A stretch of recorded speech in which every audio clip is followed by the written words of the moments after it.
Subscribe করুন Sony ৮, click করুন bell icon.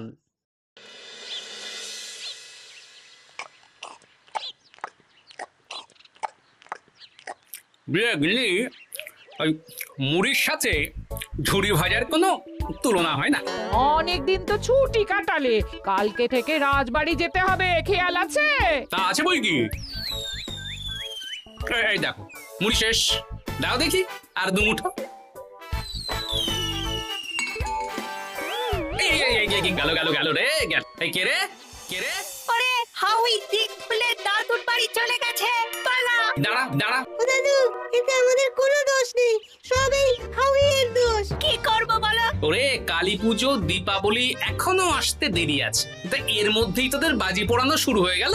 এটা তো অনুশীলন করছিলাম দাদু। তোদের অনুশীলনের ঠেলা এক্ষুনি একটা বড় বিপদ হয়ে যাচ্ছিল যে। আমরা আছি তো। ভাগ এখান থেকে, যত সব পাকা পাকা কথা।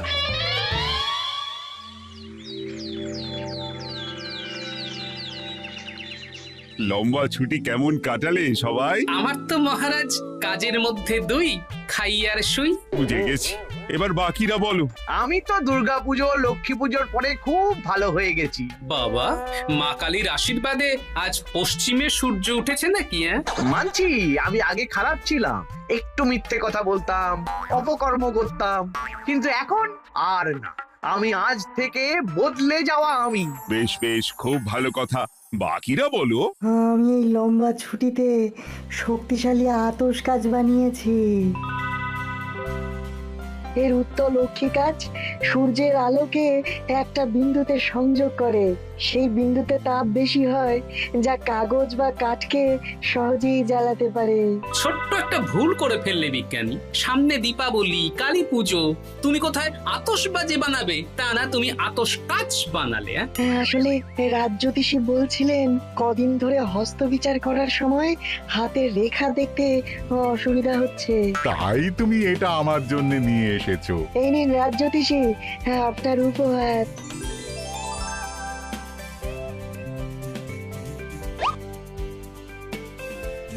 ধন্যবাদ বিজ্ঞানী। বেশ অনেকক্ষণ অন্য প্রসঙ্গে আলোচনা হলো, এবার আমরা মূল ছন্দে ফিরে আসি। কদিন পরেই তো কালী পুজো। সে তো আমরা জানি মহারাজ। তাই এবারে আমার ইচ্ছে রাজবাড়ির সকল সভাসদদের মধ্যে একটা আতশবাজির প্রতিযোগিতা হবে। কে কে নাম দিতে চাও বলো? আগুনে আমার ভয় অতি, হয় যদি কোনো ক্ষয়ক্ষতি। আমি বাবা নাম দেব না মহারাজ, আমি শুধু দেখবো।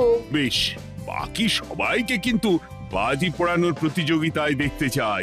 আমি তাহলে মহারাজ পুজোর বাজার দোকান করব, মানে আপনি যদি বলেন পুরো পুজোটাই সামলে দেব। সে তো ভালো কথা, নিজে থেকে দায়িত্ব নিতে চাইছো, নাও।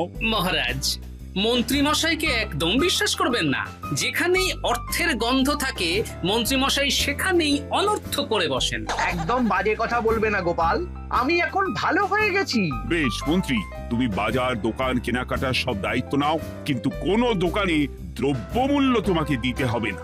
কত দাম হয়েছে সেটার একটা রসিদ লিখে নিয়ে আসবে, আমি হিসেব দেখে খাজাঞ্চিকে দিয়ে সেই দোকানে পাঠিয়ে দেব। এটাই ভালো হবে মহারাজ। গোপাল, চিৎকার করো না, সবাই সবার বাড়ি যাও, বাজি বানাও। যার বাজি আমার সবচেয়ে ভালো লাগবে তার জন্য থাকবে 50 মোহর উপহার।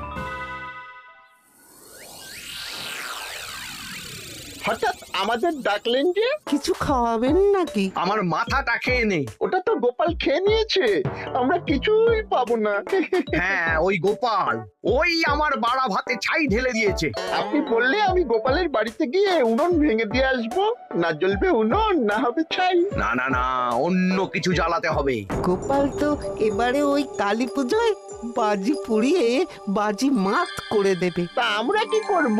তোরা ওই গোপালের বাজি কালী পুজোর আগেই পুড়িয়ে দিবি, যাতে বেটা কেঁদে কুল না পায়।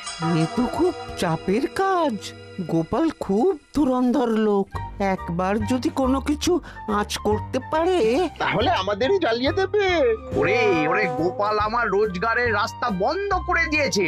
কিভাবে কিভাবে? আমি কালী পুজোর বাজার করার দায়িত্বটা পেলাম, আর গোপাল মহারাজের কানে বিষ ঢেলে বলেছে যে আমার হাতে কোনো অর্থ না দিতে দোকানে গিয়ে জিনিস কিনে রসিদ নিয়ে আসতে। আর মহারাজ কাউকে পাঠাবেন সেই বকেয়া মেটাতে, তাই তো?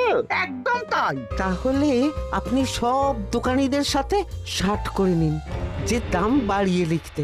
পরে আপনি তাদের থেকে অতিরিক্ত অর্থ নিয়ে যাবেন। না না, তাতে মুশকিল আছে। যদি তারা আমাকে পরে অর্থ না দেয়, মহারাজকে বলে দেয়, তখন? হ্যাঁ, তাও ঠিক। আরেকটা বুদ্ধি আছে, শুনুন। এই তো এটা দারুণ বুদ্ধি। এতে ভালো কাজ হবে, কেউ গুণাক্ষরেও টের পাবে না। দাদু, সামনে কালী পুজো, তাই আমরা তোমার কাছে মা কালীর গল্প শুনবো। বেশ, শোন তাহলে। দেবী কালী দশ মহাবিদ্যা নামে পরিচিত 10 জন দেবী রূপের মধ্যে একজন। এই 10 জন দেবী কে কে দাদু? তারা হলেন কালী, তারা, ষোড়শী, ভুবনেশ্বরী, ভৈরবী, ছিন্নমস্তা, ধূমাবতী, বগলামুখী, মাতঙ্গী এবং কমলা। আচ্ছা দাদু, আমরা যে মা কালীকে দেখি মহাদেবের বুকের উপর পা দিয়ে দাঁড়িয়ে আছেন, সেটা কেন? একবার দেবী কালী এতই ক্রোধিত হয়েছিলেন যে তিনি যুদ্ধ করতে করতে শিবের উপরে পা রেখেছিলেন। ভগবান শিবকে মাটিতে শুয়ে থাকতে দেখে তিনি তার ভুল বুঝতে পারেন এবং শান্ত হন। আচ্ছা, এই জন্যই তিনি জীব বের করে থাকেন। হ্যাঁ, এই ঘটনাটি দেবী কালীর ধ্বংসাত্মক শক্তির রূপান্তর এবং মাতৃত্বের দিকটিকে তুলে ধরে, বুঝলি?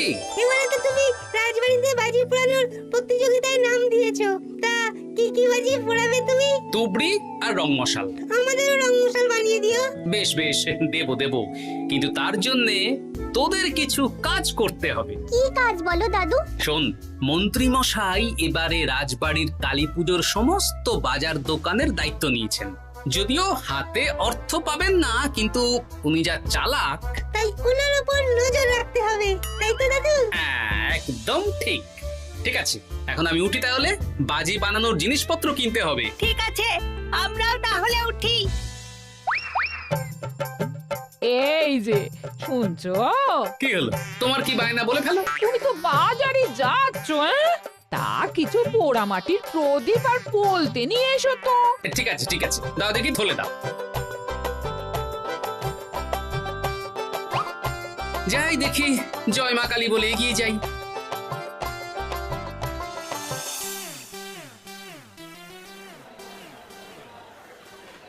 শোনো, আমার কয়েকটা জিনিস লাগবে, বুঝলে? কি কি লাগবে বলো? ওই লৌহ চূর্ণ, গন্ধক, সোরা, মাটির হাঁড়িগুলো তো মৃৎশিল্পী ভাইয়ের কাছ থেকে পেয়ে যাব। আচ্ছা, কোনটা কত কত পরিমাণে লাগবে একটু বলো। কাগজে লেখা আছে, এই দেখে দেখে দিয়ে যাও। হ্যাঁ, আর বেশ কিছু প্রদীপের সলতে দিও। আচ্ছা, দিচ্ছি।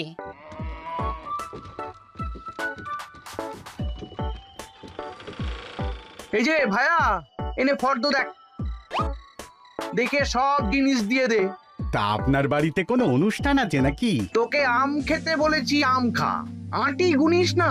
একদম 1 নম্বর জিনিস চাই, রাজবাড়ির কালী পুজোর জন্য যাবে। আচ্ছা, তাহলে আমি রাজবাড়িতে পৌঁছে দেব। অত উপকার করতে হবে না, মাল বওয়ার জন্য আমার 2 জন পালোয়ান আছে, গরুর গাড়ি আছে, ওরাই নিয়ে যাবে। তুই শুধু একটা পাকা রসিদ বানিয়ে আমার হাতে দিস, মহারাজ তোর পাওনা মিটিয়ে দেবেন। ঠিক আছে, আমি সব দিচ্ছি।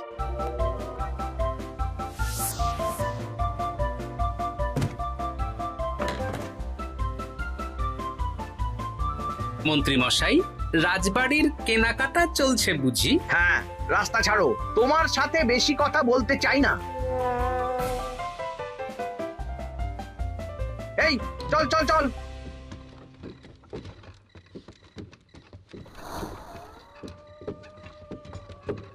এই মন্ত্রী মশাইয়ের কেনাকাটা হয়ে গেল,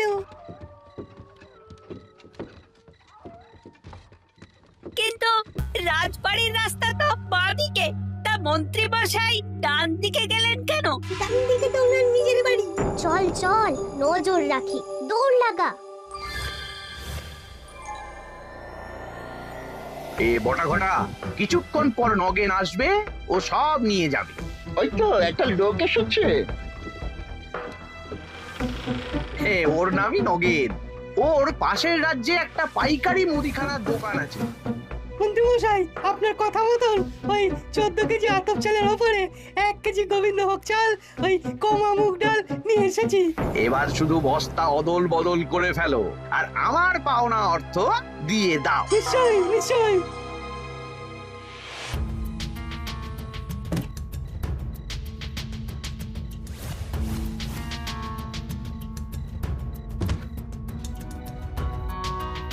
এই নিন মন্ত্রীমশাই, আপনার পাওনা। কালকে সকালে তোমাদের রাজ্যের যে দশকর্মার দোকানদার আছে না, কি জানো নাম? আরে তোমার দোকানের থেকে 3-4টে দোকান পরেই যে বসে। পরান পরান। হ্যাঁ পরান, ওকে পাঠিয়ে দিও কেমন? এই নাও ফর্দ। ফর্দ দেখে কম দামের জিনিসটা নিয়ে আসতে বলবে। চল চল বটা ঘটা, এবার রাজবাড়িতে যেতে হবে। চলুন।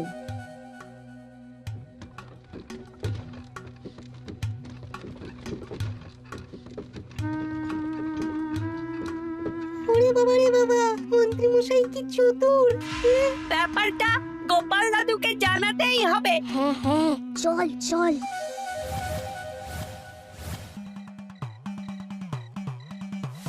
গিন্নি, নাও তোমার জন্য প্রদীপ সলতে এনে দিয়েছি। উদ্ধার করেছো? এবার শান্তি।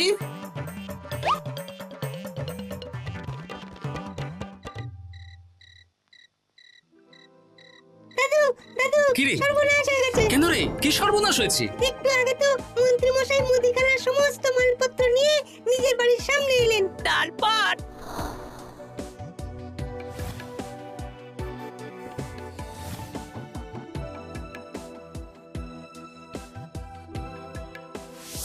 পুলিশ কি রে?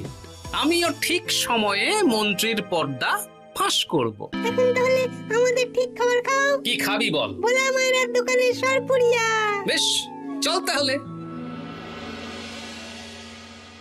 সব মুদিখানা রাজবাড়ির ভাড়ার ঘরে ঢুকিয়ে দিয়েছি। এই নিন মুদিখানার হিসেবের রসিদ। তোমার উপরে ধকল যাচ্ছে বলো? না না, মা কালীর সেবা করার সুযোগ পাচ্ছি, এতে আবার ধকল কিসের? এ তো আমার পরম সৌভাগ্য মহারাজ। ঠিক আছে, কালকে তাহলে রাজসভায় দেখা হবে। এখন এসো, আমি খাজাঞ্চিকে পাঠিয়ে মুদির দোকানে অর্থ পাঠিয়ে দেব। আচ্ছা মহারাজ, এরপরে দশকর্মার বাজার আসবে কালকে। বেশ বেশ। এই নাও ভোলা।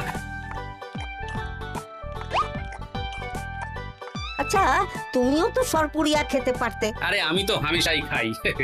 বাচ্চাগুলো খেতে চাইলো তাই নিয়ে এলাম। চলি হে। হ্যাঁ এসো। শোন, তোরা একটু খেয়াল রাখিস মন্ত্রী মশাই পাশের রাজ্যের কোন কোন দোকানির সাথে দেখা করে মালপত্র অদল বদল করছে। আচ্ছা দাদু, ঠিক আছে।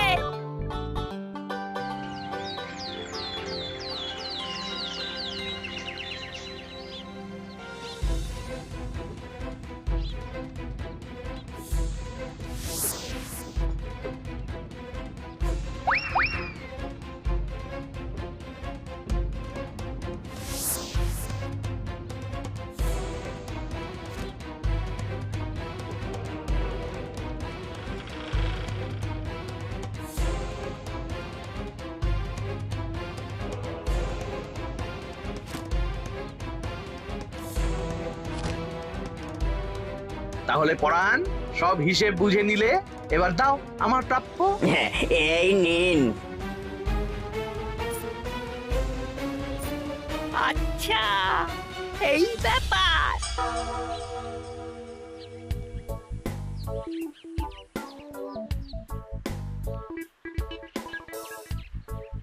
একটু আগে পরাণ বলে একজন পাশের গ্রামে দশকর্মার দোকানদার এসেছিলেন। জিনিসপত্র অদল বদল হয়ে গেল। এখন গতকালের মতন মন্ত্রী মশাই নিশ্চয়ই রাজবাড়িতে যাচ্ছেন। আচ্ছা, এই ব্যাপার। ঠিক আছে, আজকেই রাজসভায় গিয়ে ব্যাপারটা জানাতে হচ্ছে। ওই কালী পুজোর বাজার কেমন হচ্ছে?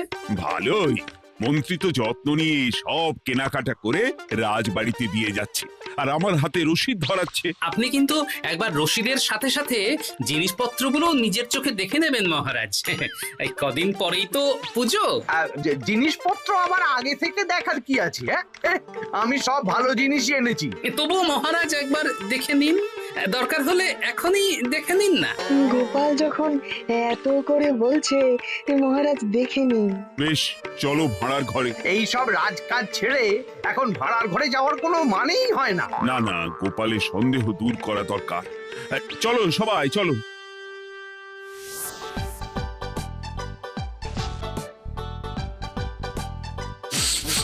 বাহ, বেশ ভালো গন্ধ। একটু ভালো করে চালে হাত ঢুকিয়ে দেখুন মহারাজ। আরে, বললো তো ভালো গন্ধ, আবার ভালো করে কি দেখবে? না, কোনো গন্ধই তো নেই। ওপরে গোবিন্দ ভোগ আর ভিতরে আতপ চাল। বাকি জিনিসগুলো দেখুন না মহারাজ। এ কি, উপরে সোনা মুগ ডাল আর ভিতরে সাধারণ মুগ ডাল? তাহলে নিশ্চয়ই দোকানদার আমাকে ঠকিয়েছে, বুঝলেন মহারাজ? এ কি মন্ত্রী, তুমি একটু দেখে শুনে আনবে না? সেনাপতি, তুমি এক্ষুনি এই মুদিখানার দোকানদারকে গিয়ে ধরো। দশকর্মার জিনিসগুলো একটু না হয় দেখে নিন। এ কি, তীর কাঠি তো 4টে লাগবে, 3টে কেন? আর সুপুরির কি অবস্থা, পোকা ধরে গেছে। সব জিনিস দিয়ে পুজো হবে না? এই, আমি কিচ্ছু জানি না মহারাজ, আমাকে তাহলে দশকর্মার দোকানিও ঠকিয়েছে। না না না, তোমাকে আর দায়িত্ব নিতে হবে না। গোপাল, বাকি পুজোর বাজারের দায়িত্ব তোমার। আচ্ছা মহারাজ। মহারাজ, আমি তাহলে দোকানে গিয়ে কথা বলছি। হ্যাঁ হ্যাঁ হ্যাঁ, সব জিনিসপত্র নিয়ে চলে যাও। আচ্ছা মন্ত্রী, তুমিও সাথে যাও। বিশ্বাস করুন সেনাপতি মশাই, এই সব মাল আমি বেচিনি, এসব অন্য দোকানের। বাজে কথা বললেই হলো, রসিদ তো তোমার দোকানে। আমার দোকানের কিন্তু জিনিসগুলো নয়। আমি পুজোর দিনই সেরকম কেন দেব? মা কালী আমাকে ক্ষমা করবেন না। তাহলে এই মালপত্র কোথা থেকে এলো? সেসব তো আমি জানি না। বাজে কথা বললেই হলো, এগুলো ফেরত নে। এগুলো তো আমি দিইনি, ফেরত। গোপাল পুরো রোজগারটা বন্ধ করে দিল। আপনি এগুলো কার কাছ থেকে নিয়েছেন সেটা কি গোপাল জানতে পেরেছে? তা জানতে পারেনি, সেই জন্যই তো জোর করে ওই কৃষ্ণনগরের দোকানীদের কাছেই সব মালপত্র গছিয়ে দিয়েছি। গোপাল দাদাকে একটা শিক্ষা দেওয়া দরকার। ও বেটা কালী পুজোর দিন বাজি পোড়াবে বলে খুব তোড়জোড় শুরু করেছে দেখলাম। শোন, তোরা এক কাজ কর। দারুণ বুদ্ধি।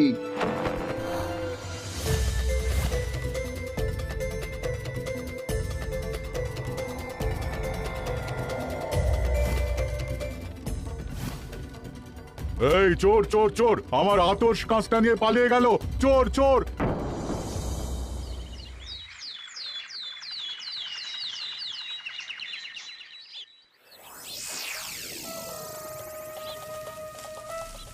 ব্যাস, বারুদ বানানো শেষ। এবার মাটির খোলসের মধ্যে ভরে ফেললেই তুবড়ি বানানোর কাজ শেষ।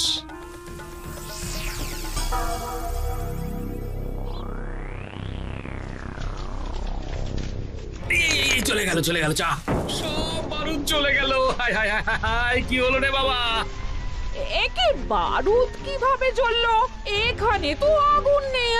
সেটাই তো বুঝতে পারছি না, কত বড় সর্বনাশ হয়ে গেল গো। সর্বনাশ তো হবেই গোপাল, তুমি মহারাজের কাছে আমার নামে নালিশ ঠুকেছো, আর ভগবান তার শিক্ষা দিয়েছে। কি বটা, তোর হাতে আতশ কাজ কি করে এলো? তার মানে তোরা আতশ কাজ দিয়ে কিচ্ছু প্রমাণ করতে পারবে না গোপাল। বেশ, মা কালী আছেন, ঠিক সময়ে ঠিক জিনিস প্রমাণ করব।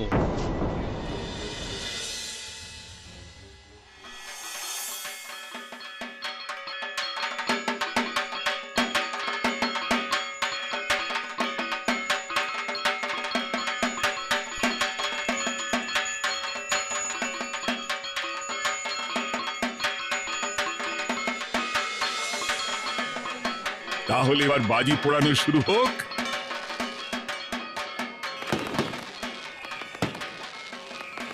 বাহ বাহ, কই গোপাল, এবার তুমি এসো। মহারাজ, আজকে যে বাজিটা ধরাবো সেটার নাম ধরি বাজি। ধরি বাজি? সেটা কিরকম?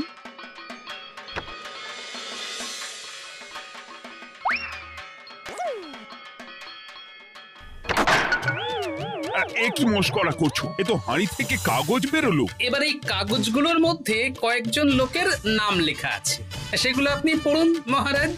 আর সেনাপতি মশাই আর প্রহরী, তোমরা মন্ত্রী মশাইয়ের কাছাকাছি থাকো, হ্যাঁ, যাতে উনি পালাতে না পারেন। আমি পালাবো কেন? আমি চুরি করেছি নাকি? পরাণ মণ্ডল পাশের গ্রামের দশকর্মা দোকানদার। এই সেরেছে, এই এ কি করে এলো? আমি নিমন্ত্রণ করেছি। এবার পরাণ, পুরো ব্যাপারটা বলে ফেলো দেখি, নইলে তোমার ব্যবস্থা নেওয়া হবে। মহারাজ, মন্ত্রীমশাই আমার কাছ থেকে খারাপ জিনিস কিনেছেন ভালো দশকর্মার জিনিস দিয়ে, আর আমি মন্ত্রীমশাইকে তার বদলে মোহর দিয়েছি। এসব বাজে কথা। পরের নামটা পড়ুন মহারাজ। নগিন পাশের গ্রামের মুদি। মহারাজ, এই মন্ত্রী মশাই আমার কাছ থেকে ওই চাল ডাল সব পুজোর মুদিখানার জিনিস কিনেছেন। ওই গোবিন্দভোগ চাল বেচে আতপ চাল কিনেছেন। এই সবের বদলে আমি মন্ত্রী মশাইকে মোহর দিয়েছি মহারাজ। মন্ত্রী, তার মানে তুমি এসবের পিছনে দায়ী আর ভালো মানুষ সাজার অভিনয় করছিলে? আমি কিচ্ছু জানি না মহারাজ, বিশ্বাস করুন। চুপ! আরো আছে, রাজ্যোতিষীর আতস কাজ মন্ত্রীমশাই বটা ঘটাকে দিয়ে চুরি করিয়েছেন, এবং সেই আতস কাজ দিয়েই আমার বানানো বারুদ বটা ঘটা জ্বালিয়ে দিয়েছে। সেটা অবশ্য আমি এখন প্রমাণ করতে পারবো না। আর প্রমাণ করতে হবে না। সেনাপতি, মন্ত্রীকে এক্ষুনি কারাগারে ভরো। ক্ষমা করে দিন, ক্ষমা করে দিন।